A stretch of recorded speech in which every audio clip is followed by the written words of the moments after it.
Josué, chapitre 2. Depuis Chittim, Josué, fils de Nun, envoya discrètement 2 espions.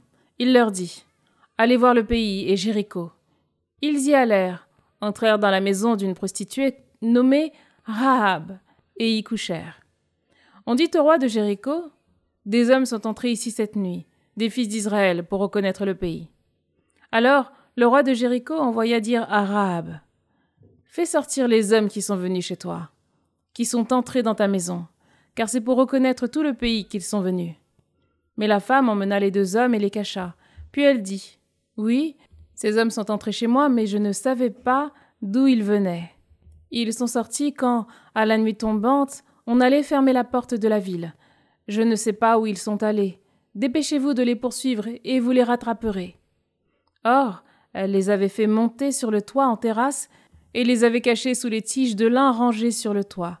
Les hommes du roi les poursuivirent en direction du Jourdain, vers le passage des gués, et l'on referma la porte dès que les poursuivants furent sortis.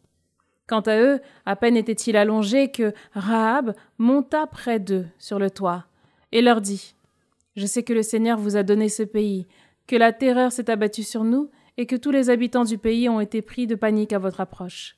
Nous avons entendu dire que le Seigneur avait asséché devant vous l'eau de la mer des roseaux lors de votre sortie d'Égypte, et ce que vous avez fait aux 2 rois des Amorites, à Séhon et à Og, de l'autre côté du Jourdain, vous les avez voués à l'anathème. Nous l'avons entendu dire, et notre courage a fondu. Devant vous, chacun perd le souffle, car le Seigneur votre Dieu est Dieu là-haut, dans les cieux, et en bas sur la terre. Et maintenant, puisque j'ai agi loyalement envers vous, jurez-moi donc par le Seigneur que vous agirez loyalement, vous aussi, envers la maison de mon père. Donnez-moi une preuve que vous laisserez en vie mon père et ma mère, mes frères et mes sœurs, avec ce qui leur appartient, et que vous nous préserverez de la mort. » Les hommes lui dirent « Nos vies contre les vôtres, à moins que vous ne dévoiliez notre entreprise. Quand le Seigneur nous aura donné le pays, nous agirons envers toi avec loyauté et fidélité à notre parole. » Alors, elle les fit descendre avec une corde par la fenêtre, car sa maison était sur le mur du rempart. Elle habitait dans le rempart. Elle leur dit « Allez dans la montagne, de peur que vos poursuivants ne vous rattrapent. Vous vous y cacherez 3 jours, jusqu'au retour de ceux qui vous poursuivent. Après, vous pourrez continuer votre route. » Les hommes lui dirent « Ce serment que tu nous as fait jurer, nous le respecterons ainsi. Quand nous entrerons dans le pays, tu attacheras ce cordon de fil écarlate à la fenêtre par laquelle tu nous as fait descendre.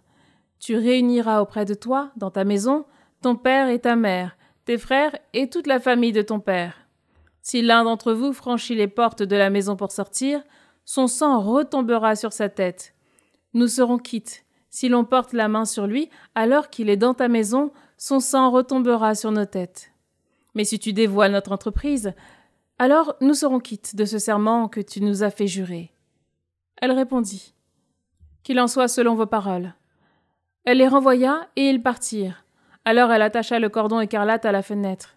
Ils s'en allèrent, atteignirent la montagne et y restèrent 3 jours, jusqu'au retour de ceux qui les poursuivaient. Ceux-ci les avaient cherchés tout le long du chemin et ne les avaient pas trouvés.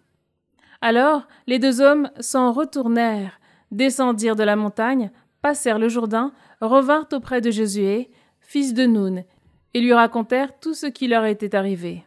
Ils dirent à Josué « Le Seigneur a livré tout le pays entre nos mains, et, devant nous, tous ses habitants sont pris de panique. »